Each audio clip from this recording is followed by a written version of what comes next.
tous. Je salue aussi bien sûr ceux qui nous rejoignent en direct. Je vous rappelle que la conférence de 20 h le mardi est diffusée en direct pour ceux qui ne peuvent pas être présents, mais que tout le monde la recevra ensuite à l'adresse mail qui a été indiquée par chacun d'entre vous. Catherine est extrêmement vigilante sur la rapidité de transfert de l'enregistrement. Je saluais tout à l'heure à 17h30 la présence de notre présidente fondatrice. Je salue la présence de notre présidente ce soir ici. Et puis d'autres membres du bureau qui sont là. J'ai vu Francis, j'ai vu Béatrice, Sybille qui a pris un peu de distance avec nous, mais qui est toujours là quand même, était là, vous l'avez vu tout à l'heure. Et Bénédicte aussi vous a accueilli. Donc voilà. Alors, nous allons parler de… Enfin, je ne vous cache pas que hier, j'étais, pour ceux d'entre vous qui suivent les choses diverses, j'étais à la HAC et un membre quelqu'un qui suit les conférences de la HAC est venu me dire « Oh, je n'ai pas aimé Fuseli, donc je ne viendrai pas demain soir. » Donc, voilà. Bien. C'est sûr que peut-être Fuseli n'est pas un peintre aimable au sens simple des choses.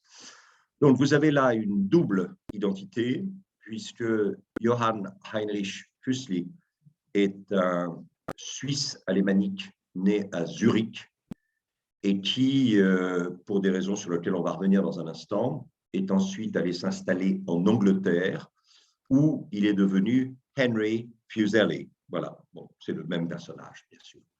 L'exposition est à Jacques-Marandré. Nous reviendrons sur l'affiche. Je ne suis pas absolument sûr. Enfin, si, peut-être après tout, ce n'était pas une si mauvaise affiche que ça au début. J'étais un peu inquiet. Mais bon, ça s'appelle Le songe ou le rêve de la reine Catherine. J'y reviens ensuite, rassurez-vous.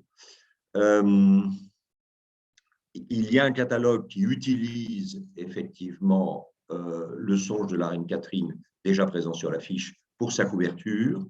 Et il y a 2 numéros de hors-série. Malheureusement, Chad n'est pas là ce soir, mais ils essaieront d'être là la prochaine fois.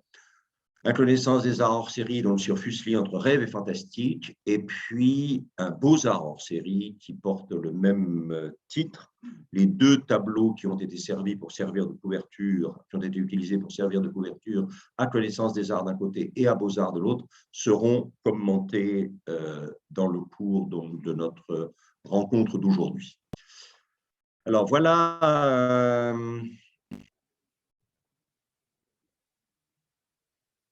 Comme autoportrait, c'est un peu problématique. Enfin, on sent bien que c'est… Voilà. Alors, je vous rappelle que traditionnellement, depuis l'iconologia de Cesare Lipa, la figure de la mélancolie consiste pour quelqu'un, féminin ou masculin, à fermer le poing et à déposer la joue sur le poing fermé. C'est ça qui constitue normalement la mélancolie. Là, c'est peut-être pas de la mélancolie, mais c'est en tout cas de la perplexité. Et je pense que Fuseli est quelqu'un qui probablement rend perplexe parce qu'il est peut-être justement perplexe. Et voilà un autre autoportrait de lui. Autoportrait, là aussi, un peu étonnant, ses doigts très longs, cette posture assise, comme si, au fond, on attendait qu'il se passât quelque chose et qu'on n'était pas capable de faire advenir quelque chose. Alors, en même temps, ce que vous voyez sur la gauche, qui sont 2 études anatomiques masculines, traduisent bien quand même l'importance du dessin chez Fuseli. Vous le savez, le dessin est conçu comme la partie la plus intellectuelle de la peinture, la couleur étant plutôt conçue comme la partie sensible. Je vais réenfoncer les portes ouvertes parce qu'on en a parlé ici. Vous le savez, tout le XVIe siècle est bâti autour d'une opposition entre les Florentins qui ne conçoivent pas de peindre sans qu'il y ait un dessin préparatoire sur la toile, et de l'autre, les Vénitiens, qui ont parmi leurs héros du XVIe siècle un monsieur qui s'appelle Giorgione, dont Vasari nous dit qu'il a été le premier peintre dans l'histoire de la peinture à peindre directement sur la toile blanche avec de la couleur. Cette distinction, elle se retrouve au XVIIe siècle entre ceux qu'on appelle les poussinistes, qui sont d'autres Florentins et qui privilégient l'importance du dessin, et puis de l'autre côté, les rubénistes, qui, à la suite de Rubens, font toute confiance à la couleur pour susciter l'émotion. Alors, après ces deux figures un peu dérangeantes, parce qu'encore une fois, l'une représentant la perplexité, l'autre visiblement la difficulté à voir où s'insérer dans le réel, celle que nous regardons en ce moment. Vous avez ici un autre autoportrait qui date de, je ne sais pas trop, 1770-1780, qui est un autoportrait en faune et qui est complètement différent. L'absence de regard est assez troublante, mais le sourire dit, sinon la joie de vivre, au moins une sorte d'appétit de vivre sur lequel nous serons amenés à revenir. Et au revers, et ça c'est assez fréquent chez Fuseli et pas simplement chez lui, il y a d'un côté de la feuille une image et de l'autre côté de la feuille une autre image qui est évidemment ici un portrait de femme vu de trois quarts dont nous ne savons absolument rien. Mais alors, ça peut être simplement un besoin économique qui fait que n'ayant pas d'autres papiers sous la main, il utilise l'envers de son autoportrait en faune pour mettre effectivement ce portrait de femme, ou peut-être cela veut dire autre chose. Alors, James Northcote, qui est alors un peintre anglais de la deuxième moitié du XVIIIe siècle, un peu inconnu et non sans raison. Ce n'est pas un très grand peintre, loin de là. James Northcote a quand même fait ce portrait assez intéressant de Fuseli, où ce qui est privilégié probablement, c'est le côté un tout petit peu irruption de la lumière. Il y a une sorte de… La lumière déchire quelque chose qui était par ailleurs de l'obscurité, etc. Qu'est-ce que c'est exactement comme forme de lumière? On ne sait pas trop. Est-ce que c'est la Lune qui apparaît en une trouée de nuages? Bon.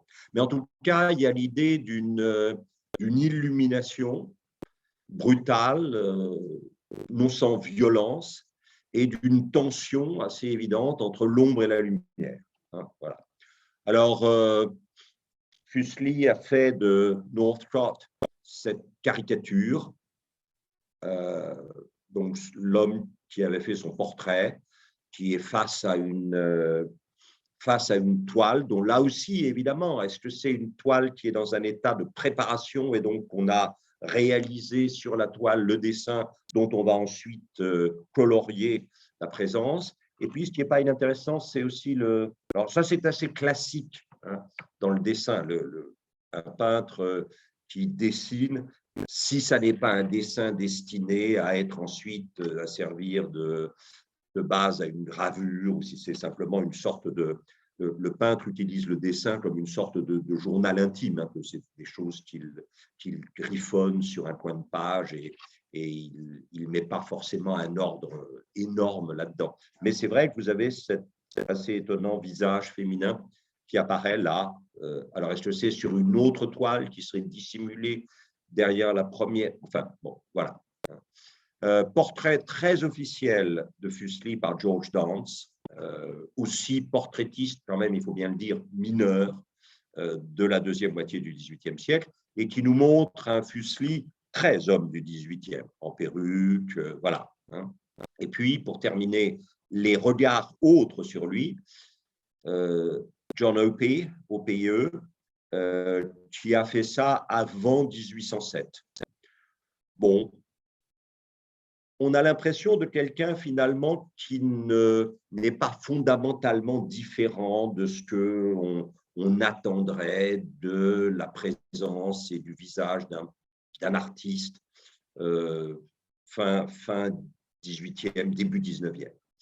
Et quand on revient à son regard sur lui-même, on est à nouveau dans quelque chose qui est de l'ordre visiblement encore une fois, de la perplexité, presque de l'inquiétude, en tout cas de la difficulté à être présent. Il y a une difficulté, me semble-t-il, de la présence, hein, ou une interrogation sur la difficulté et la nécessité de sa propre présence, peut-être parce que le monde, justement, pose difficultés et questions. Alors, c'est quelqu'un sur qui on est obligé de faire un peu de biographie, parce que, bon, ce n'est pas quelqu'un de très connu, hein. Il naît donc le 8 février 1741 à Zurich, et ça, je crois que c'est important, il naît dans une famille pour qui la peinture est quelque chose de totalement normal et acquis. Vous avez ici le portrait de son père par un peintre suisse non mineur de la deuxième moitié du XVIIIe siècle qui s'appelle Anton Graf, qui n'est pas un peintre de paysage comme par exemple Caspar Wolf, qui est l'un des grands avocats suisses du sublime, hein. Mais vous avez ce portrait de Fuseli, du père de Fuseli, par Anton Graf, qui date de 1765 et qui est quand même assez intéressant, avec évidemment derrière la toile le carton à dessin et à esquisse, et puis le crayon à la main. Donc, c'est vraiment les attributs du. Hein, voilà. Alors, c'est quelqu'un qui est à la fois un praticien et un théoricien, puisque à deux reprises, au milieu des années 50 et puis vers la fin des années 60, début des années 70, il va publier des études sur les peintres suisses. Donc, c'est vraiment quelqu'un qui pratique et c'est en même temps quelqu'un qui théorise. Alors, pratique, évidemment, tout de suite, ce portrait de Johann Jakob Bodmer, qui est un personnage important parce qu'il va s'intéresser au fils de son ami Johann Caspar Fuseli, notre, évidemment, Henry Fuseli. C'est quelqu'un qui est à la fois un théologien et un passionné de littérature. Il ne faut jamais oublier que Fuseli, le nôtre, sera ordonné comme ministre dans la dénomination zwinglienne. Donc, c'est un pasteur d'une dénomination protestante assez radicale dans sa vision de la réforme. Assez vite, il s'éloignera de la foi et il n'entretiendra plus avec aucune communauté religieuse le moindre lien.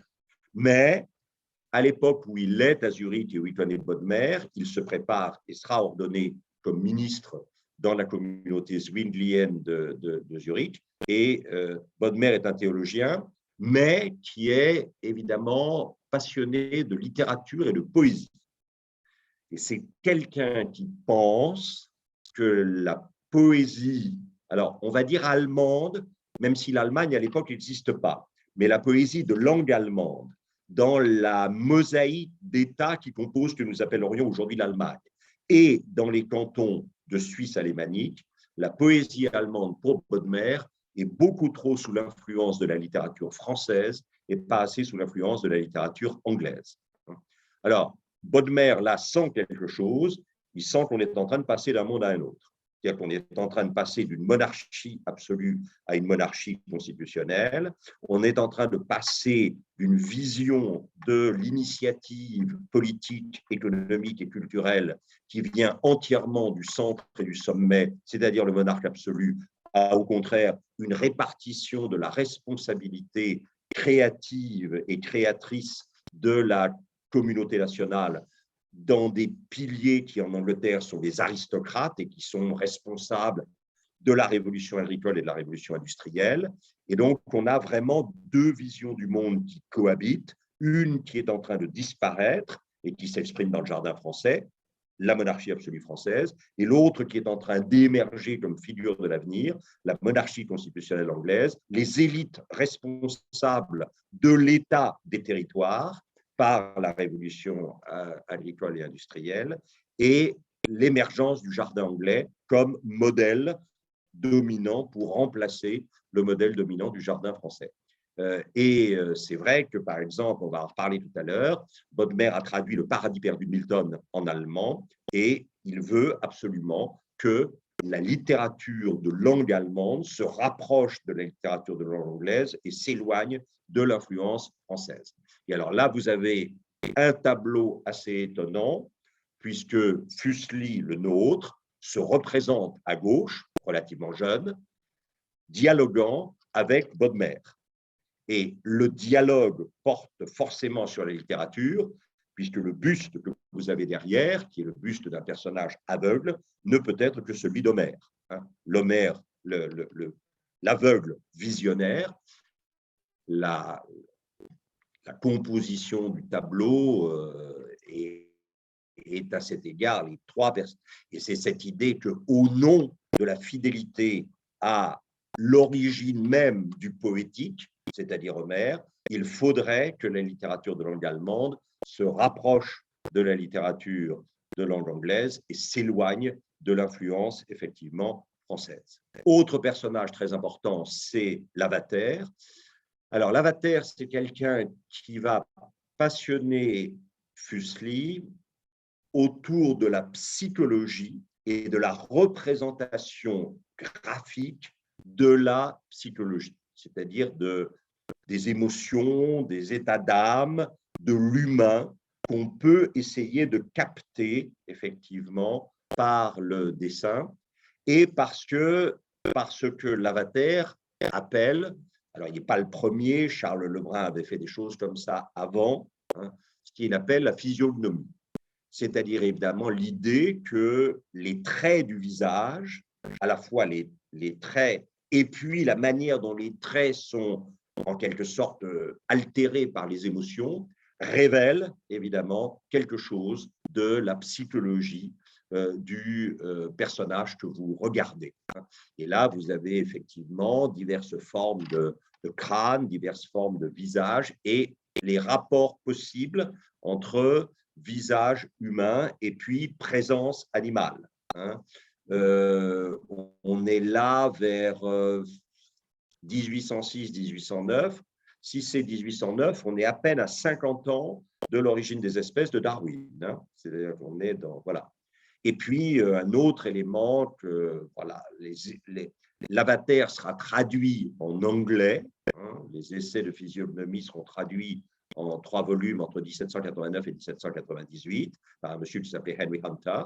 Et bien sûr, il y a des illustrations qui sont des illustrations de Lavater qu'un graveur anglais reproduit pour qu'elles puissent être introduites dans l'édition anglaise des essais de physiognomie de Lavater. Alors, Lavater est quelqu'un qui est déterminé à faire en sorte que le canton de Zurich soit un canton libre de toute corruption. Il va donc mener, aidé en cela par Fuseli, une action contre un haut magistrat fonctionnaire du canton. Et le résultat, bien sûr, Lavater lui-même ne sera pas touché par la vengeance du personnage, mais Fuseli, qui est un jeune Zurichois, le sera et décidera de s'exiler en Angleterre.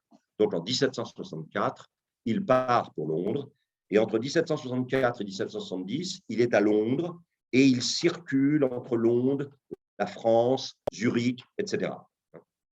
Alors en France, en particulier en 1766, il va rencontrer 2 personnages très importants, l'un qui est Jean-Jacques Rousseau. Vous avez ici un superbe portrait de Rousseau par Allan Ramsay. Allan Ramsay est un magnifique portraitiste écossais de la deuxième moitié du XVIIIe siècle. Jean-Jacques Rousseau est allé à Édimbourg et Allan Ramsay a profité pour en faire son portrait. Et alors, ça, regardez bien, c'est quand même très, très étonnant.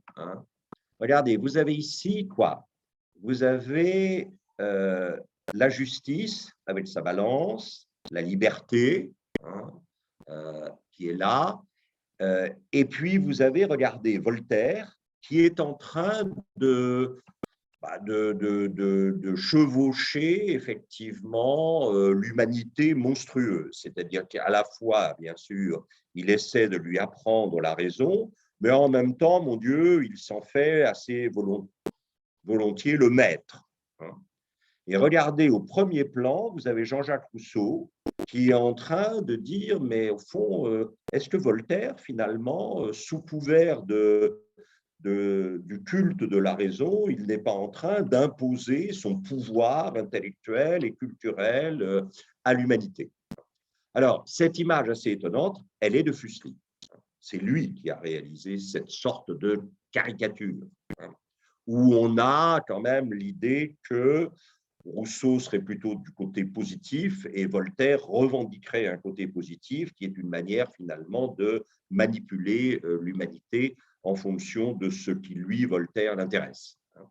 Le deuxième personnage que Fuseli rencontre à Paris en 1766, c'est David Hume. Alors, en fait, David Hume vit entre Édimbourg et Paris. Il se trouve que Jean-Jacques Rousseau est allé le voir à Édimbourg avant finalement, sinon leur querelle, au moins leur éloignement intellectuel. Et vous avez ici aussi un superbe portrait de David Hume, toujours par Alan Ramsay. Hein, voilà. Donc ça, c'est, si vous voulez, faut bien voir ça. Je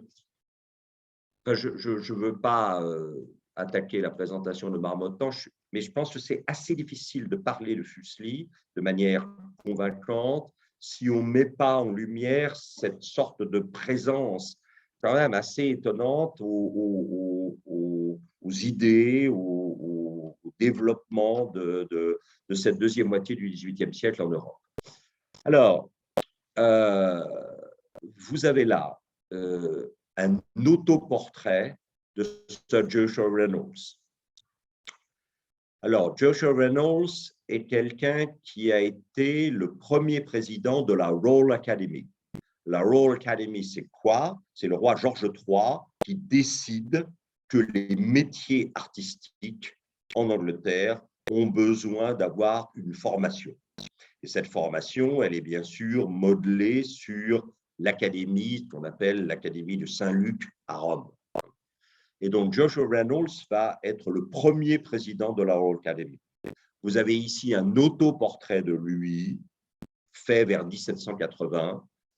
Il va rester longtemps à la présidence de la Royal Academy et il marquera chaque année le début de l'année d'études par un discours. Sa dernière année de présidence, puisqu'il démissionnera de la présidence, son discours se terminera par le nom de l'artiste qu'il considère comme le plus important dans toute l'histoire de l'art européen. Et ce nom, c'est Michel-Ange.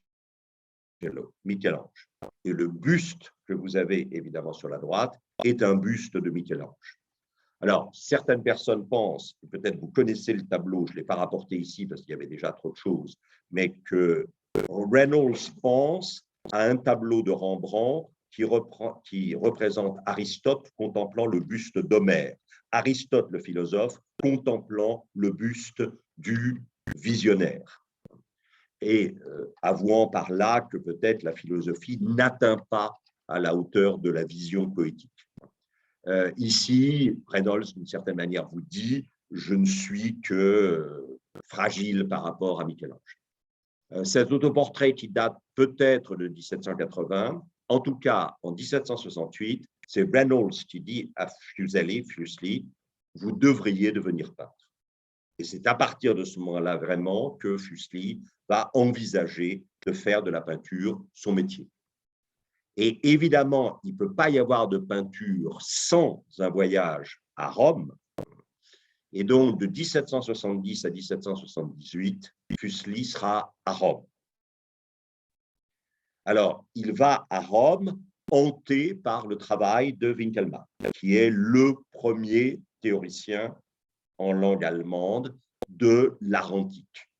Et c'est vrai que Winckelmann est pour lui extrêmement important. Il n'apprécie que médiocrement celui qui est l'un des premiers signes de ce qu'on appelle le néoclassicisme, c'est-à-dire Anton Raphael Mengs, qu'il trouve un tout petit peu trop élégant, jusqu'à la préciosité, et manquant singulièrement de la force et de la puissance de l'art antique, tel que la Renaissance, et en particulier Michel-Ange, a su la pratiquer. Vous avez ici un tableau qui représente Apollon au centre, les 9 muses, Mnémosyne derrière Apollon sur la gauche. Voilà. Et Fuseli n'aime pas beaucoup ça. Alors, il faut savoir que Rome, c'est l'étape essentielle entre Florence, puis à partir de 1757, Naples, Venise, Vicence, du Grand Tour. Et quand vous arrivez à Rome et que vous êtes un jeune aristocrate romain en quête de culture légitimante, vous faites faire votre portrait par Pompeo Batoni.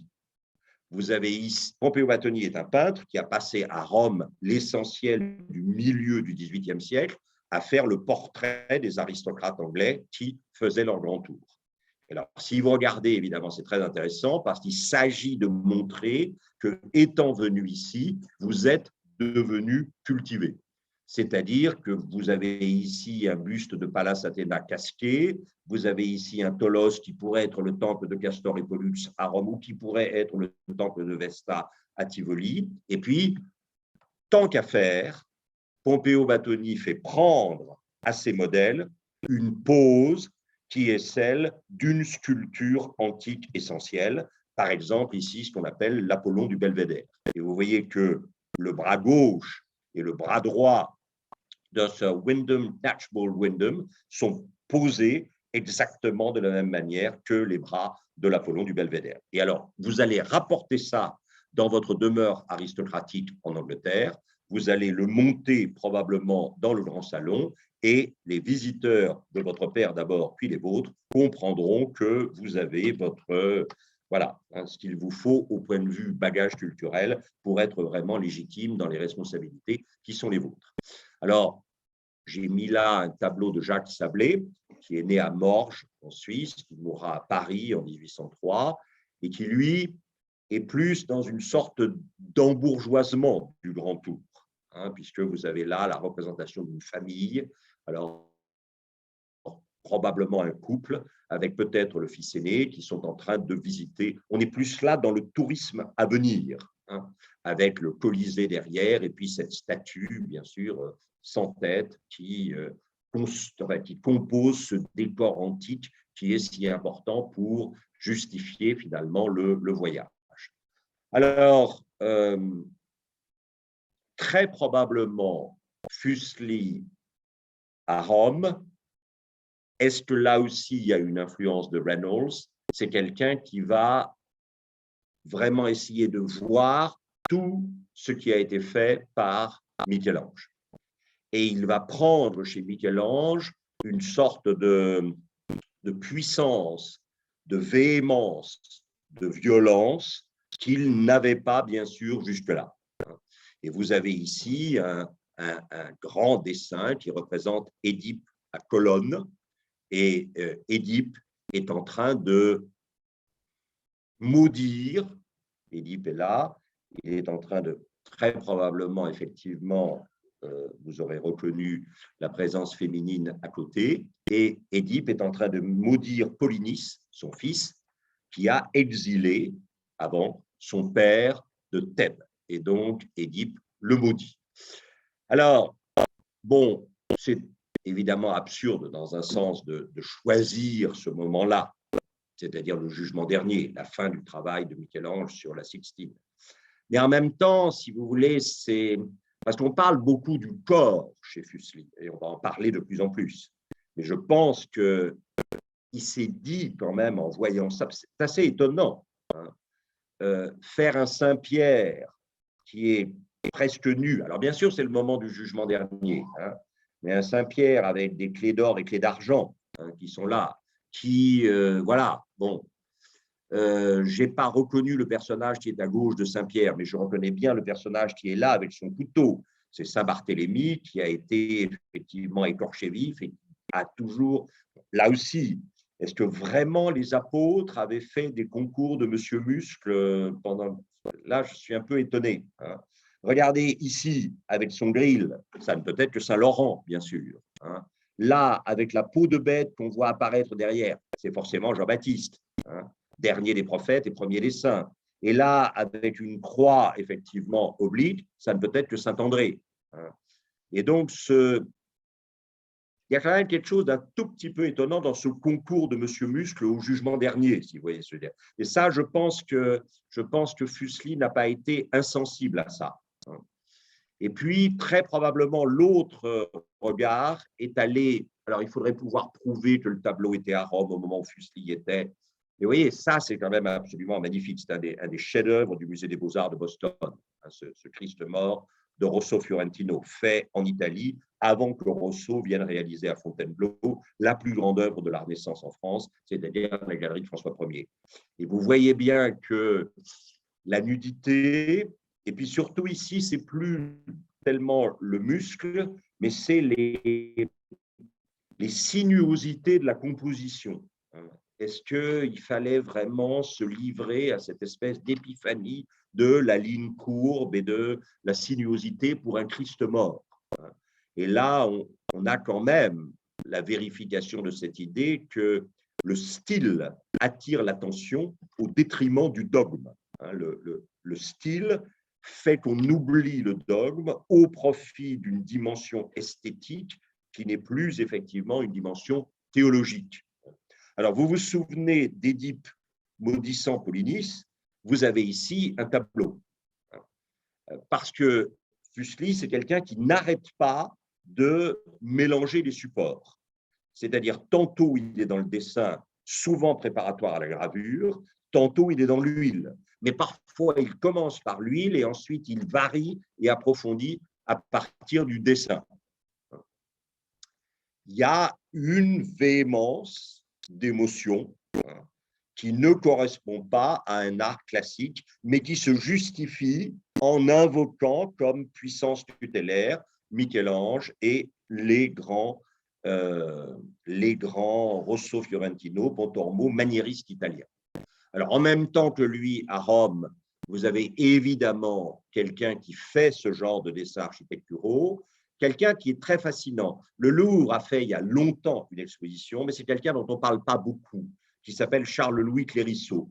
Et Charles-Louis Clérisseau, c'est quelqu'un qui, quand Jefferson était ambassadeur en France, a accompagné Jefferson à Nîmes, à Saint-Rémy-de-Provence, etc. Et si aujourd'hui, le Capitole de l'État de Virginie à Richmond est une copie de la Maison Carrée de Nîmes, c'est à cause de Charles-Louis Clérisseau, bien sûr. Et l'obsession de Jefferson pour l'architecture antique, qui, après tout, dans un contexte américain, surtout dans les années 1790-1800, ne s'imposait peut-être pas immédiatement. Mais c'est Clérisseau, que vous retrouvez ici, d'une façon presque prémonitoire d'Hubert Robert, excepté qu'il n'y a pas d'activité à l'intérieur d'un décor antique détruit, il y a une contemplation. Il y a une contemplation du destin à la ruine de toute activité humaine. Et donc, on a là, finalement, quelque chose qui est de l'ordre d'un autre sublime, non plus le sublime spatial, mais le sublime temporel, c'est-à-dire nous ne sommes presque rien dans le temps. Le temps nous précède infiniment et nous se poursuivra après nous infiniment. Donc, d'un côté, vous avez un Clérisseau à Rome, pratiquement en même temps que lui, Clérisseau qui est à la fois donc l'initiateur de Jefferson à l'œuvre, à l'architecture classique, et qui finira sa vie, enfin finira son travail et une partie de sa vie à la cour de Catherine II de Russie. C'est fou, on oublie ces choses-là. Voilà.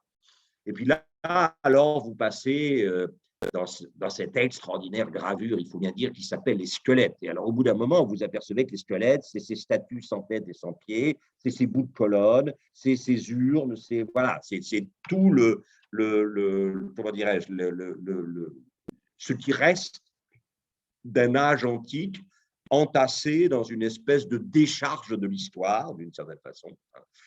Vous avez reconnu, bien sûr, ce personnage essentiel qui s'appelle Piranèse. Je vous rappelle que Marguerite Yourcenar a écrit un de ses plus beaux textes sur Piranèse, qui s'appelle Le cerveau noir de Piranèse. Et Piranèse passera de cette sorte de bric-à-brac antique qui nous renvoie à une vision assez modeste finalement et assez humble de nos réalisations, il passera carrément à l'affirmation de quand même, de cet enfermement de l'homme dans un monde dont on a l'impression qu'il complexifie la structure pour se dissimuler le fait qu'il ne peut pas en sortir. l'homme ne pouvant pas sortir du monde, finit par complexifier à l'infini la structure pour se rassurer sur l'habitabilité de ce monde. Vous avez reconnu, bien sûr, les Carceri d'Invenzione de Piranèse, qui sont contemporaines, à quelques années près, du passage de Fuseli à Rome, et qui sont quand même très importants. Alors, bon, un de ses amis à Rome, parlant de son comportement, c'est peut-être Lavater. He is everything in extremes. Il est entièrement dans les extrêmes. Always an original, toujours un original. Son regard est comme l'éclair. Sa parole est comme le tonnerre. Sa plaisanterie, c'est la mort. Sa revanche, l'enfer. Il ne peut pas dessiner une seule respiration. Et alors la mine ne veut pas dire, je pense, mesquin, comme il le dit évidemment en anglais, mais fait allusion à ce qu'on appelle the golden mean, en anglais, c'est-à-dire le juste milieu. Il n'y a pas une seule de ces respirations qui soit caractéristique d'un juste milieu. Il ne dessine jamais les portraits. Ses traits, les traits du visage qu'il représente sont tous vrais, et cependant, en même temps, une caricature. Et donc, il y a toujours, chez Fuseli, un élément de léger grotesque. Et si on n'accepte pas cet élément de léger grotesque, s'il irrite, je pense qu'il est difficile de rentrer dans l'œuvre de Fuseli. Regardez par exemple ce tableau, enfin ce dessin, pardon, voilà, qu'il a réalisé en 1757-59. Je pense que d'une certaine manière, le peintre est une suggestion d'autoportrait, mais le sujet de la peinture est une suggestion d'autoportrait aussi, puisqu'il s'agit de ce qu'on appelle le fou mélancolique, the melancholy fool. Et ce melancholy fool, c'est peut-être finalement la mission que donne Fuseli à sa peinture, à ses images, parce que peinture, voilà. Ces images qui sont finalement, qui doivent jouer le rôle par rapport à la société dans laquelle elles sont créées, d'une sorte de folie mélancolique, ou d'une sorte, c'est-à-dire de prise de distance mélancolique, et en même temps émue. Hein, voilà. Nous sommes à Rome, alors où, peut-être vous avez déjà reconnu, hein, vous venez de quitter la place du Panthéon et vous êtes en train de vous diriger vers la galerie Doria Pamphili. Et en chemin, vous avez sur le côté, mais de manière un peu idiote, je vous l'ai montré derrière avant de pouvoir vous le montrer devant, vous avez ce truc-là avec une sorte de barrière en métal autour. Et ce truc, bien sûr, c'est ça. C'est-à-dire qu'il y a, sur le chemin de la galerie Doria Pamphili, en partant de la place du Panthéon, un morceau de statue antique qui, depuis des siècles, est là. Et alors, évidemment, bon, vous le savez, Fuseli va réaliser cette extraordinaire gravure, qui est probablement une des plus belles choses qu'il ait jamais faites. L'artiste poussé au désespoir par la grandeur des fragments de l'Antiquité. C'est-à-dire que même à l'état fragmentaire, alors très probablement Fuseli a vu le pied, moi je suis persuadé. Il a rajouté la main, bien sûr. Hein. Et le personnage qui est au premier plan, d'une certaine façon, c'est lui. Lui qui incarne cette espèce de désespoir devant la possibilité de se porter au niveau de l'art antique, tel que Winkelmann, dont nous avons parlé tout à l'heure, l'a célébré. Hein, tout ça est parfaitement cohérent. Et alors, il rajoute un dernier détail un peu cruel, c'est que, voilà, semper viridens. La nature, elle, renaît.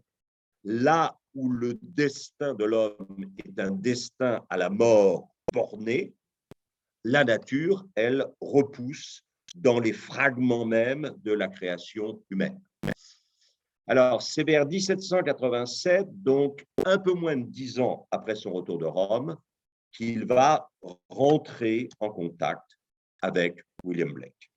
Et je crois que c'est très difficile de parler de Fuseli, si on ne voit pas le lien avec Blake. Blake a me semble-t-il, libéré chez lui un certain nombre de choses, et peut-être d'ailleurs Fuseli a-t-il libéré chez Blake un certain nombre de choses.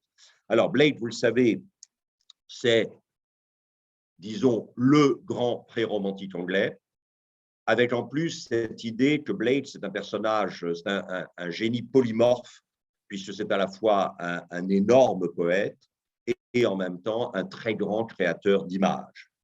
Et que parfois, il a conçu simultanément le poème et l'image dans une sorte de retour au manuscrit médiéval, c'est-à-dire que le texte poétique est illustré par une image de Blake, comme le texte sacré est illustré par une miniature dans un manuscrit médiéval.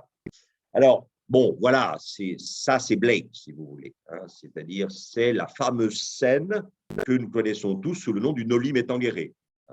Marie-Madeleine arrive au jardin, elle a apporté du parfum pour à nouveau oindre le corps du Christ comme elle l'avait oint dans le repas chez Lévi.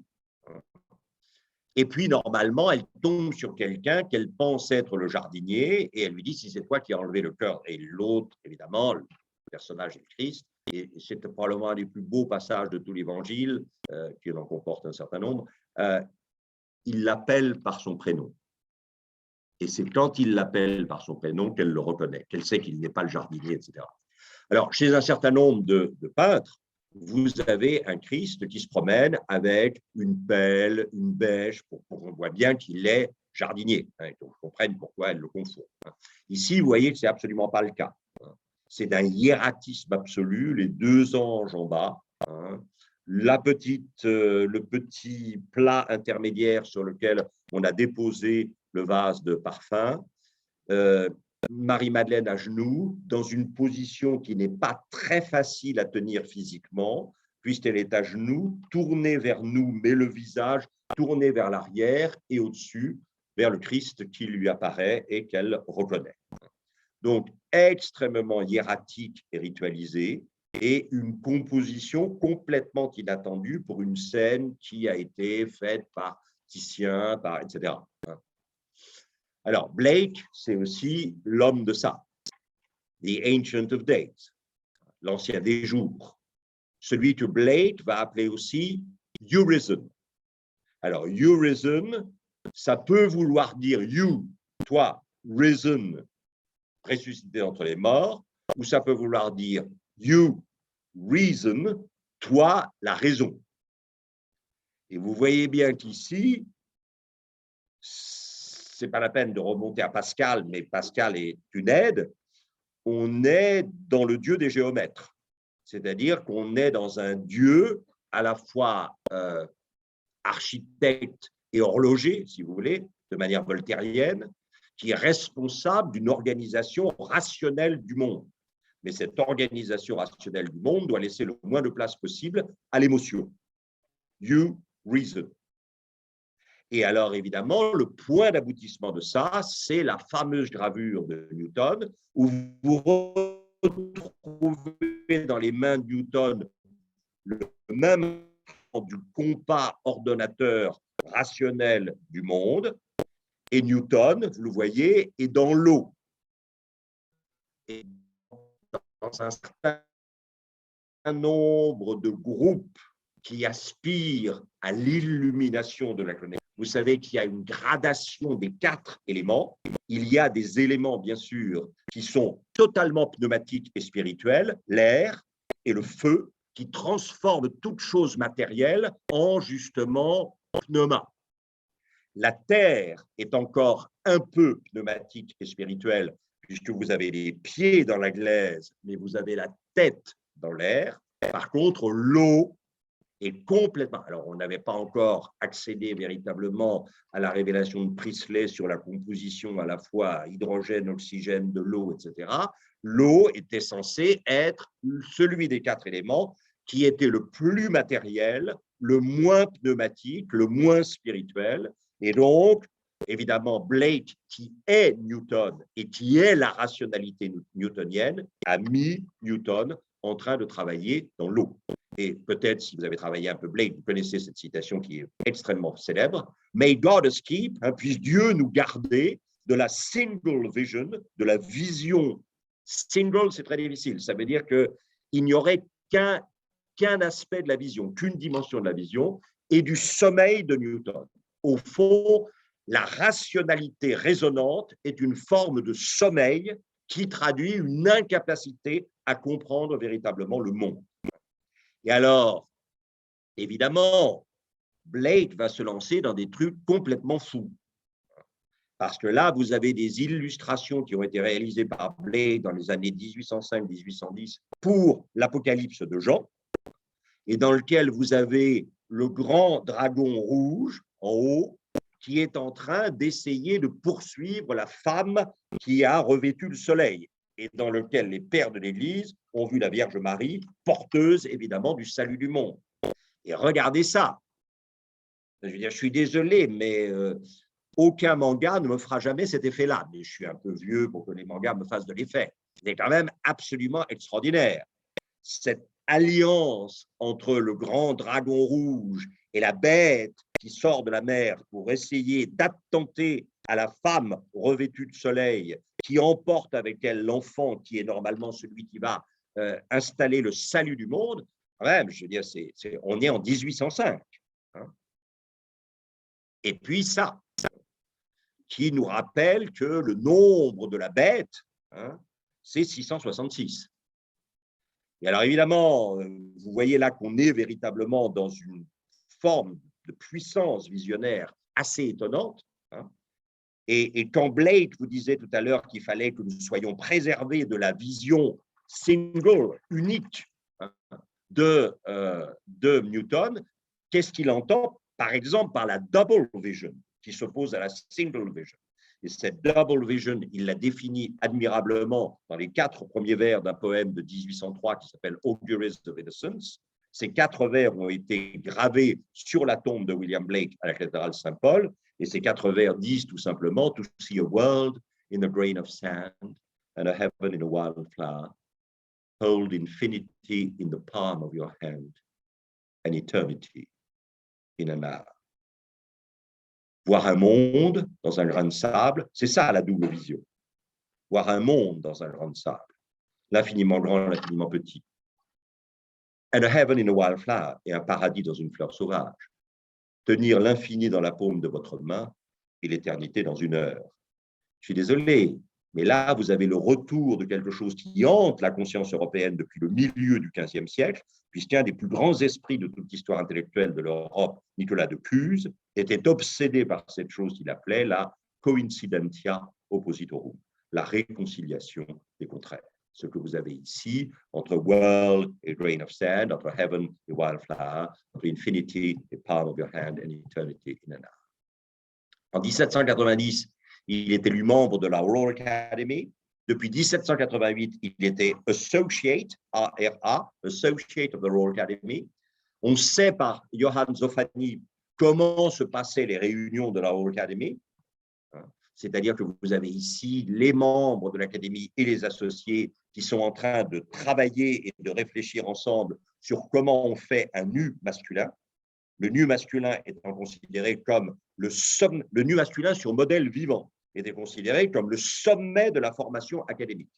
Alors, rassurez-vous, mesdames, je vais plaider pour vous, il y avait un seul petit problème, c'est que les classes consacrées, les rencontres consacrées au nu masculin sur modèle vivant, les 2 femmes académiciennes en étaient exclues. Et là, vous avez, alors Zoffany s'est amusé à mettre les 2 femmes académiciennes sous la forme de portraits, mais elles ne sont là que sous la forme de portraits. Et évidemment, pour entrer à la Royal Academy, quand vous étiez élu membre et pas simplement associé, il fallait fournir évidemment ce qu'on appelait l'œuvre du diplôme. Et ici, vous avez cette extraordinaire œuvre du diplôme qui est blakeenne pour moi, hein, c'est clair. Si on n'a pas vu les Blake avant, on a un peu de mal à comprendre ce qui se passe là. Mais quand on a vu les Blake avant, on voit bien qu'il y a un dialogue constant entre Fuseli et Blake sur en particulier la puissance du corps et des compositions qui vous placent dans une position d'infériorité par rapport à ce que vous voyez. Regardez la diagonale qui part ici et qui monte évidemment vers le haut du corps. Vous avez ici évidemment Thor, hein, qui est en train de se débarrasser du serpent horrible, hein, qui s'appelle effectivement le Jormungandr. Ça, c'est des légendes nordiques qui ne sont pas véritablement mon jardin secret. Donc, voilà, avec le dieu Odin, qui est ici en train de contempler avec un peu d'inquiétude. Là aussi, ce n'est pas inintéressant. Hein. Ce n'est pas le dieu qui tue le mal, le monstre, c'est le héros humain. Et le dieu, là, est en train de regarder, l'air un peu étonné. Alors, on a dit, bien sûr, hein, que le grand serpent Jormungandr, ce serait l'ancien régime français. On est en 1790. Et que là, vous avez la trace de l'emballement fou qui a saisi les artistes et les poètes britanniques devant l'émergence de la Révolution française, qui allait enfin permettre à la France de passer d'un modèle de monarchie absolue à un modèle de monarchie constitutionnelle comme l'Angleterre. Et je vous rappelle que William Wordsworth était en France à ce moment-là. Je ne vais pas tout vous lire, rassurez-vous, mais il vous dit « Bliss was it in that dawn to be alive, but to be young was very heaven. » C'était le bonheur absolu que de vivre dans cette aube, et y être jeune était le ciel, le paradis même. C'est-à-dire que s'il y avait une coïncidence entre votre âge personnel et ce sentiment d'un renouvellement de la jeunesse du monde à travers la Révolution française, alors tout ça, c'était effectivement complètement fabuleux. Ça, c'est très important. Wordsworth est quelqu'un qui a vécu à Paris pendant la Révolution, à Orléans pendant la Révolution, et voilà, il dit on avait l'impression d'être, nous jeunes, parfaitement en accord avec l'invention d'un nouveau monde. Et dès 1791, donc, Fuseli va commencer ses cours à la Royal Academy et ses cours seront publiés.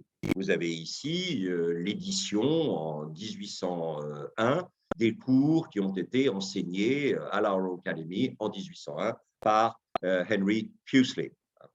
Alors, je voulais signaler qu'en 1789, il aura une liaison avec cette femme qui s'appelle Mary Wollstonecraft. Mary Wollstonecraft, si vous voulez, c'est la Olympe de Gouges britannique. C'est-à-dire qu'elle va publier un livre qui s'appelle A Vindication of the Rights of Women, une défense des droits des femmes. Elle va épouser, enfin, elle va vivre maritalement, parce qu'évidemment, épouser, ça serait d'un conventionnel terrible. Elle va vivre maritalement avec William Godwin. Et William Godwin fait partie de ces radicaux britanniques qui, en 92, n'abandonneront pas la Révolution française en dépit de la terreur. Wordsworth, par exemple, à partir de 92, dit que la Révolution française est devenue folle. Ce que Burke avait dit dès 90, mais il le dit. Et alors que être en France en 89-90, c'était le bonheur absolu, etc., à partir de la terreur, c'est insupportable. Godwin, lui, et William Blake, qui est aussi un radical, vont dire, bien sûr, c'est épouvantable, mais vu ce qui avait été accumulé comme tyrannie et comme oppression, etc., il est normal que la fin soit difficile. Et alors, ce qu'il y a de plus extraordinaire, c'est que Mary Wollstonecraft, vivant avec Godwin, ils vont avoir une fille qui s'appelle Mary. Elle va épouser, enfin, elle va être enlevée par le poète de la deuxième génération romantique anglaise, Percy Bysshe Shelley. Et vous le savez, Mary Shelley écrira ce livre qui est fondamental dans l'histoire de la conscience du passage d'un monde à un autre en Europe, c'est-à-dire du monde agricole au monde de l'industrie et de la production, qui est tout simplement le Frankenstein. C'est Mary Shelley qui est l'auteur de ce livre absolument fondamental, qui n'a rien à voir avec les films que vous avez pu voir, si vous avez vu les films de Frankenstein. Et si vous ont laissé sur votre faim, vous avez raison, et il faut absolument lire le roman. Le roman est fabuleux. Le roman qui est une fable du bascule d'une société rurale, ritualisée, dans la possibilité de créer une nouvelle forme de vie, etc., c'est magnifique. Alors, l'onirique est évidemment très important chez Fuseli, c'est clair. Hein. Vous avez d'un côté, moi j'aime beaucoup ça, Silence, hein, je trouve que c'est une des très grandes œuvres. Ça avait été préparé par ça, et vous voyez bien à quel point ça c'est encore un tout petit peu facile, alors que comme image, ça cette image d'un silence comme l'enfermement en soi, avec tous les dangers possibles, hein, d'un silence qui serait peut-être un mutisme, mais qu'on va appeler quand même silence. Et je pense que ce genre d'image a beaucoup inspiré Odilon Redon dans son fameux silence que vous voyez là.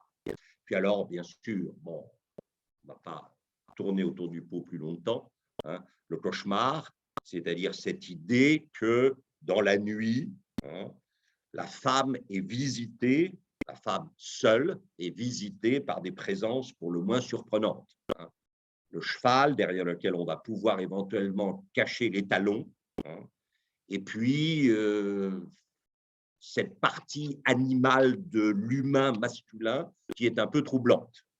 Il ne faut jamais oublier qu'en 1786, en Angleterre, est publiée la première traduction en anglais par un intellectuel anglais qui s'appelait Robert White de l'Oneirocritica de Artemidorus. Vous savez que Artemidorus est quelqu'un qui écrit effectivement au départ en grec, hein. C'est quelqu'un qui est contemporain des Antonins, c'est-à-dire autour d'Adrien Antonin le Pieux. Et c'est la première fois que quelqu'un va dire qu'il faut interpréter les rêves. Et donc, au moment où la première traduction anglaise est publiée, 1786, d'une certaine façon, Fuseli vient de faire son premier travail sur le cauchemar. Et là, moi, je suis obligé quand même de reconnaître qu'il y a des cohérences qui sont assez passionnantes, hein. Vous avez ici, bien sûr, un décor totalement quotidien, hein, les flacons de médicaments, le livre, le bord du miroir, et en même temps, au milieu de ce décor quotidien dans lequel le corps féminin est la seule source de lumière, ce qui est peut-être un acquis caravagiste du voyage à Rome, vous avez évidemment la combinaison entre la beauté féminine et puis voilà. Et alors, ce tableau qui a, j'aurais dû le remettre là, mais ce tableau qui a un format paysage, si vous le retournez de l'autre côté et que vous le mettez dans un format portrait, vous avez ce portrait de femme non terminé qui est là. Donc, voilà. Et alors, évidemment, bon, j'aurais pu agrémenter, mais voilà, il y a quelques gravures érotiques de Blake qui sont assez… Mais celle-ci n'est pas mal non plus. Est-ce qu'il est nécessaire de représenter une femme endormie ou qui se réveille les seins nus? Peut-être pas. Enfin, voilà. Surtout que les seins me paraissent être assez en activité, si je puis dire. Bon, voilà. Et alors, regardez bien, par la fenêtre est en train de sortir, vous appellerez ça un succube ou un incube, hein, mais ces créatures non humaines, mais plus tout à fait animales, qui peuvent éventuellement, dans le rêve ou dans le cauchemar, satisfaire les aspirations d'une présence féminine. Et ça, c'est assez… Et alors, vous voyez, le sujet a quand même passionné, hein, parce qu'on a à la fois et le tableau et le dessin. Alors, je vous rappelle que Freud avait en permanence chez lui une des versions en carte postale ou en photo d'un des cauchemars de Fuseli. Et évidemment, vous avez ici une autre version en 1780-81. Et vous voyez, c'est plutôt ça que j'aurais mis en couverture du catalogue ou en affiche, parce que ça, je vais vous expliquer maintenant ce que c'est, parce que oui, ce ne serait pas normal que vous repartiez sans savoir. La reine Catherine, dont vous voyez ici le rêve ou le songe, c'est Catherine d'Aragon. C'est la fille des rois catholiques qui a épousé le fils d'Henri VII, le fondateur de la dynastie Tudor. Quand Henri VII a fondé la dynastie Tudor, lui le dernier des Lancastre, en épousant la dernière des York, on doit appeler quelque part une fusion-acquisition, il a fallu effectivement chercher des financements extérieurs. Et les financements extérieurs, c'est la couronne d'Espagne qui les a fournis, bien sûr, hein. Seulement, évidemment, Catherine d'Aragon ne devait pas épouser Henri, le futur 8, mais devait épouser Arthur, le fils aîné d'Henri VII, qui est mort, malheureusement. Il aurait fallu renvoyer Catherine, mais si on renvoyait Catherine, il fallait renvoyer la dot. Or, il n'était pas question de renvoyer la dot, donc on l'a gardée. Et elle a fini par épouser le frère cadet, qu'il a trouvé tout de suite très vieille.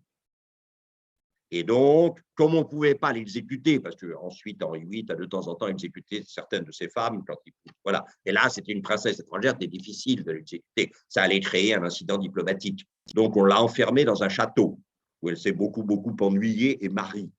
Et là, ce tableau assez étonnant de Fuseli, elle vient de comprendre en rêve qu'elle va mourir et qu'elle va, à cause de ses souffrances, être transportée au paradis. Alors, ça pourrait être Saint-Sulpicien, ça ne l'est pas du tout, si vous voyez ce que je veux dire. C'est assez étonnant comme rêve d'une entrée au paradis. Et donc, vous avez constamment ces transgressions. Regardez par exemple là, qui traduit probablement quoi, à la fois le côté un peu hautain, distant et peut-être menaçant de la femme. En même temps, c'est une courtisane et peut-être que la représentation des deux seins nus ne s'imposait pas, mais elle est là. En même temps, vous avez des profils qui sont extrêmement chastes et impressionnants.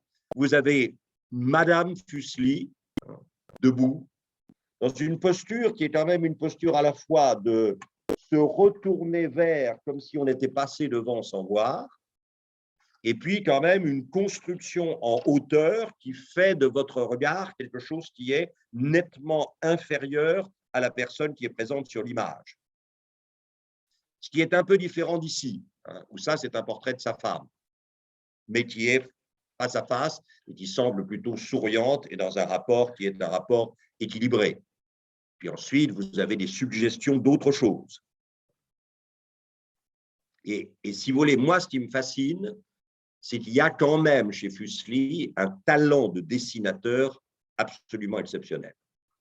Le dessin, là, est tout simplement époustouflant.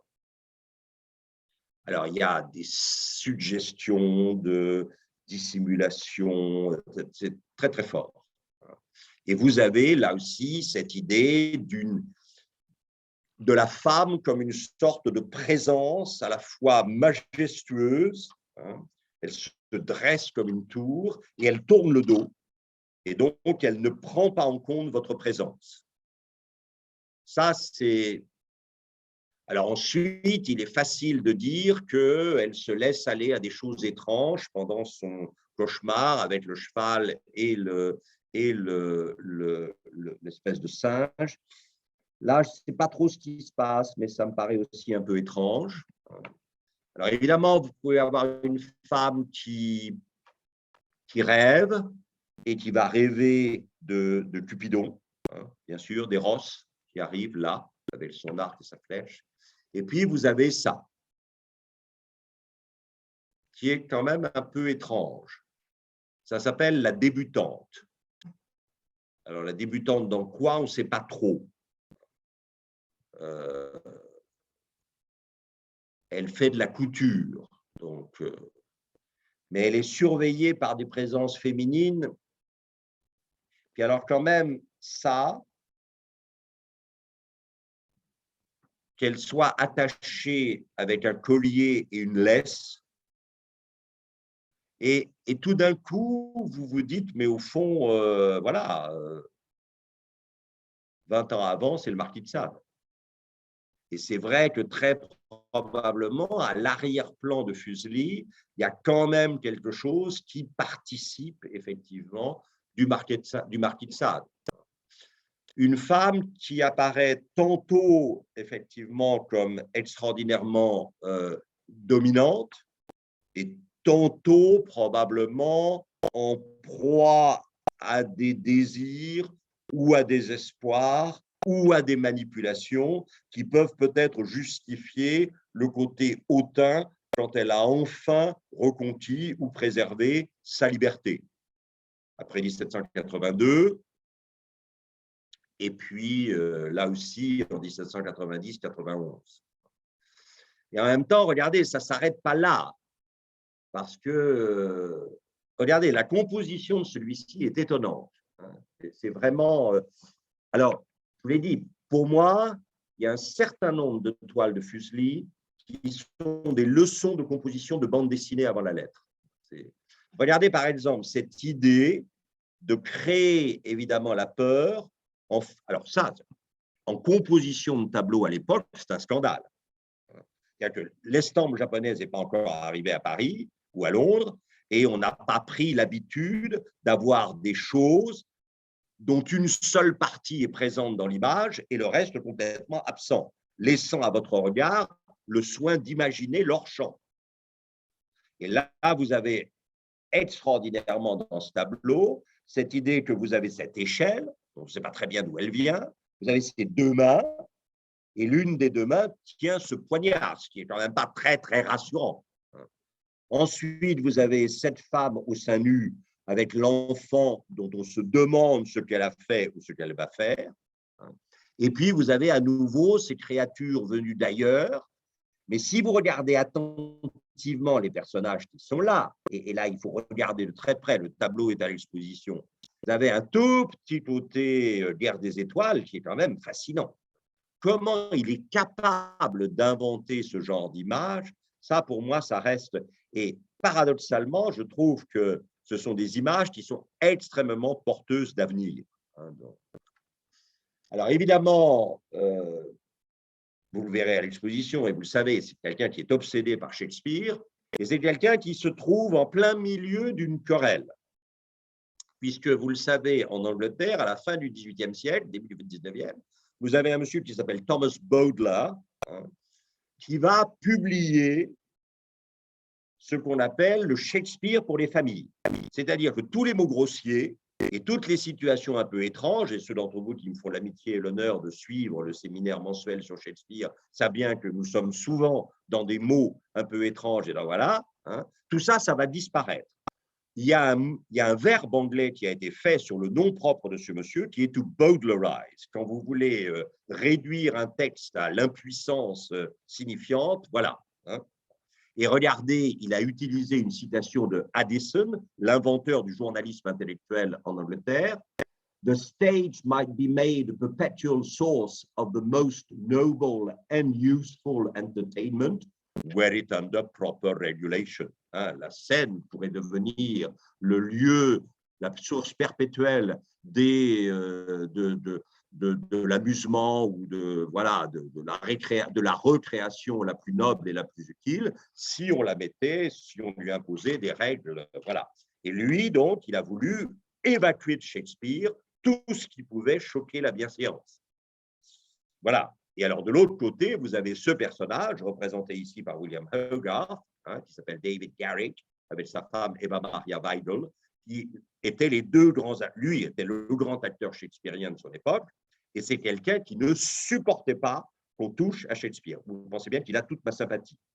On me demandait hier soir si j'étais allé voir Le Roi Lear à la Comédie Française, et j'ai répondu qu'à partir du moment où je vois adapté de Shakespeare, je ne vais pas. Voilà. Vous savez ce qu'il faisait.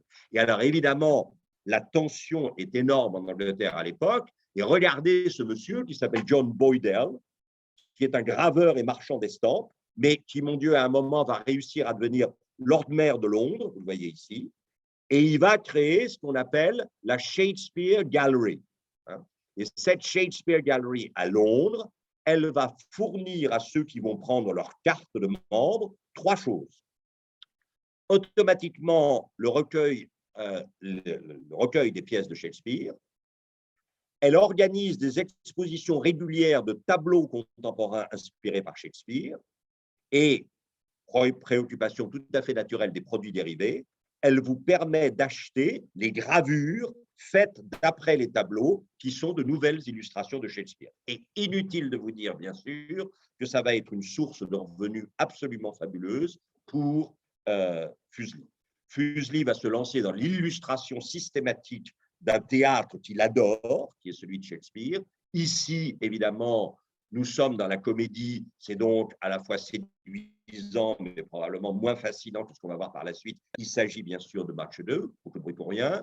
Ici, vous avez le personnage qu'on appelle Puck, ou Robin Goodfellow, le lutin, qui est à la base de la manipulation de l'action dans le Songe d'une nuit d'été. Songe d'une nuit d'été où, vous le savez, Bottom, l'ouvrier, sera transformé en âne et Oberon, qui ne supportera pas la négligence de sa femme, la déesse Titania, fera en sorte que Titania tombe amoureuse de Bottom transformé en âne. On retombe sur un registre de l'animalité qui est important chez Fuseli, mais qui existait déjà chez Shakespeare. Vous avez bien sûr, évidemment, Roméo avec Juliette sur son lit de mort. Et puis, alors, vous avez évidemment Hamlet, hein, qui, à l'acte 3, scène 4, alors qu'il est avec Ophélie, voit à nouveau son père lui apparaître pour lui demander quand est-ce qu'il s'occupera de la vengeance contre Claudius et évidemment sa mère. Cela a été précédé par la scène 1 de l'acte 1 où Hamlet, le père, est apparu évidemment à Hamlet, le fils, et à ses deux compagnons, Horatio et Marcellus, pour lui imposer la vengeance. Hein. Et puis, vous avez donc cette idée d'un personnage.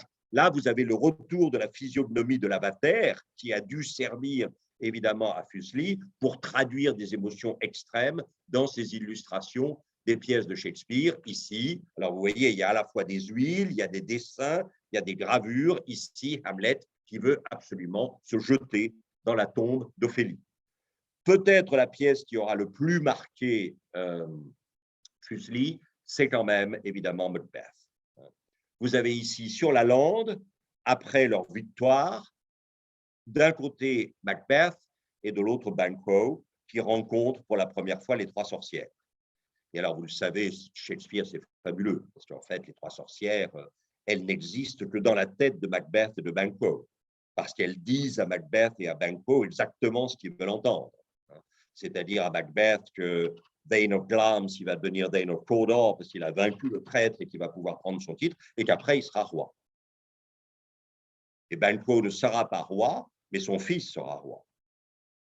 Et les voilà, les trois sorcières qui apparaissent et qui vont complètement réorienter le destin de Macbeth, apparemment à sa surprise, mais en fait, il avait déjà consenti. Et on sent bien que la scène est obsessionnelle chez Fuseli, puisque vous en avez une autre version avec Macbeth et Banquo à droite, et puis à nouveau les trois sorcières à gauche. Et puis, vous avez cette scène absolument fabuleuse, où vous le savez, Macbeth vient de commettre l'irréparable. Il a tué son hôte, et son hôte était aussi son roi. Alors, tuer son hôte, évidemment, c'est la damnation, et tuer le corps sacré du roi, rendu sacré par l'onction le jour du sacre, c'est l'abomination de la désolation. Et au moment où il sort les poignards à la main après avoir exécuté Duncan, Lady Macbeth émerge pour lui dire de surtout ne rien dire et de rester silencieux, et elle va prendre les poignards et elle va aller les déposer sur les soldats qui dorment au pied du lit de Duncan, et elle va les barbouiller effectivement du sang qui coule des poignards. Et alors regardez bien, c'est ça qui est extraordinaire. Ici, vous avez non pas un tableau, mais vous avez le reportage. C'est-à-dire que Fuseli est allé au théâtre. Il a vu David Garrick, que vous avez vu tout à l'heure, et Hannah Pritchard. Il les a vus jouer Macbeth. Il a vu David Garrick sortir de la soi-disant chambre de Duncan, les poignards ensanglantés à la main. Et à partir de ce premier, effectivement, regard, il va faire cette scène absolument étonnante, avec en plus le geste accentué. Hein. Il y avait une certaine retenue dans le geste de Hannah Pritchard. Il y a quelque chose d'absolument étonnant dans le geste de la Macbeth. Et alors, vous le savez, par la suite, pour essayer de voir si le fils de Banquo pourra un jour lui succéder ou non, Macbeth retournera seul voir les trois Weird Sisters, hein, qui le mettront en présence de cette tête casquée, hein, qui lui révélera que effectivement un jour la couronne lui sera arrachée et que le fils de Banquo deviendra roi. Et alors l'accumulation de la culpabilité produit chez Lady Macbeth le bascule dans la folie, qui s'incarne évidemment dans ce qu'on appelle les sleepwalking scenes, hein, la scène de somnambulisme, la dame de compagnie de Lady Macbeth, devenue reine, a convoqué un médecin pour lui demander de tâcher de lui expliquer ce qui arrive à sa maîtresse. Et vous savez que sa maîtresse erre la nuit dans le château, une torche à la main, en demandant que la tâche disparaisse, que la tâche s'en aille. Et cette tâche, bien sûr, c'est celle du sang de Duncan qui était sur les poignards et dont sa main a été tachée au moment où elle a badigeonné le visage des soldats. C'est une scène absolument étonnante et dans laquelle Fuseli rend compte, encore une fois, me semble-t-il, de manière très remarquable, de cette sorte d'extraterritorialité par rapport au réel. Fuseli est quelqu'un qui ne désigne le réel qu'indirectement.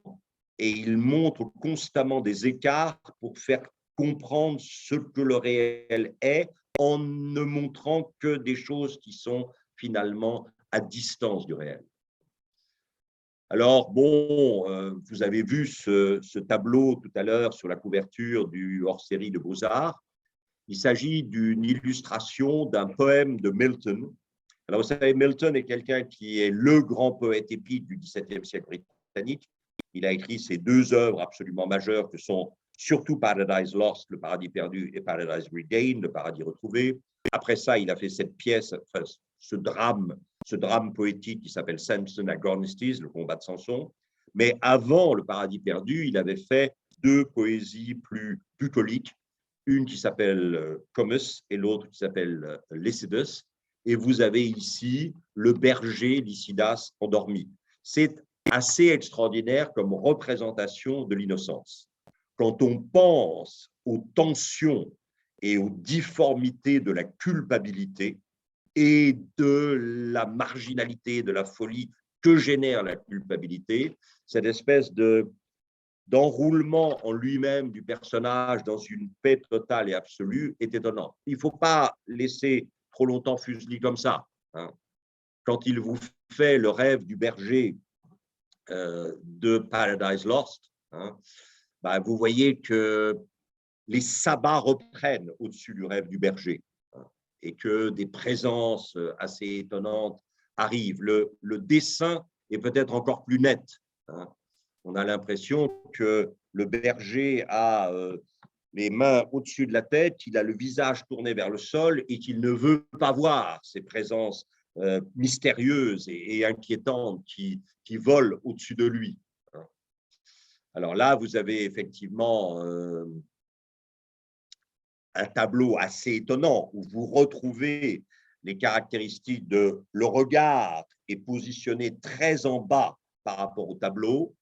Vous avez une montée assez impressionnante, oblique et verticale d'un nu héroïque humain, et puis derrière, une sorte de présence complètement indescriptible qui ressemble presque à du Marcel Duchamp avant la lettre. Et ça, c'est tout simplement dans une illustration d'un passage du paradis perdu de Milton qui représente Satan et la naissance du péché. Satan est là et le péché est là. Et alors, avec évidemment la séduction, la force de séduction du péché qui est au cœur même de ce qu'on appelle la tentation et que là, je trouve Fuseli traduit magnifiquement.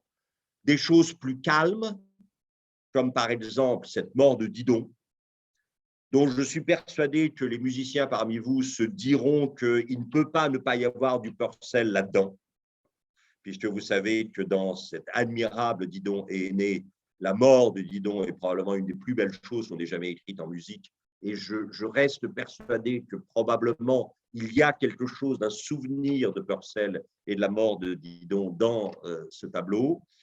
Ici, alors c'est un peu compliqué, puisque vous avez celle qu'on appelle Thecmès à gauche, et puis vous avez Eurysas à droite. Alors Thecmès, son père a été tué par Ajax pendant la guerre de Troie. Ajax l'a épousé et effectivement, il lui laissera, juste avant de mourir, un fils que vous avez ici, qui s'appelle Eurysas. Et évidemment, Eurysas, c'est Et je trouve assez beau, assez belle cette image de l'amour maternel, cette sorte de tentative de recomposition d'un cercle parfait qui ne serait pas pénétré par la temporalité ou voilà. Et donc, il y a quelques figures comme ça étonnantes, comme ces disciples d'Emmaüs, dont j'ai du mal à savoir s'ils ont eu la révélation ou non. Je serais presque porté à penser que peut-être ils n'ont pas eu la révélation. Alors, cette paix qu'on vient de voir évoquée, mais bon, voilà, hein, chez Fuseli, je pense que la violence, la distorsion des lignes, l'inattendu brisé des compositions, c'est quand même la règle. Vous avez ici Ariane qui serait en train de regarder Thésée tuant le Minotaure. Et vous voyez que la position d'Ariane est complètement folle sur ce mur et que vous avez Thésée qui, avec ses jambes très longues, est en train d'essayer de maîtriser cette espèce de masse informe mais dangereuse qui est le Minotaure. Ici, vous avez soi-disant Perceval ou Parsifal qui libère Bélistane du sort que lui a jeté Urma. Là, vous avez une scène de fait divers. C'est vraiment le fait divers de base.